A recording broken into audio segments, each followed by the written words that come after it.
នៅឆ្អងនោះពេញថ្មមកដល់ទីឡើងដើមឈើឆ្លាក់ឈ្មោះស្អីនៅដើមនេះដើមជ្រៃមែនដើមស្អី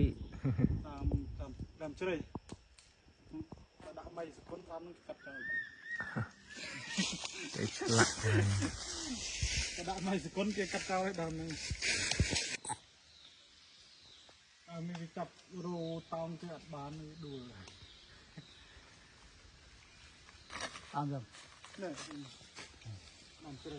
ដើមជ្រៃអត់ថតទេមិនថតទេអត់អីខ្ញុំរកឃើញផ្លែឈើប្រៃមួយទៀតដែរតែមិនមែនជាកុយទេតែជាម៉ាក់ប្រេងម៉ាក់ប្រាងដឹងម៉ាក់ប្រេងអត់ដឹងម៉ាក់ប្រាងទេតែ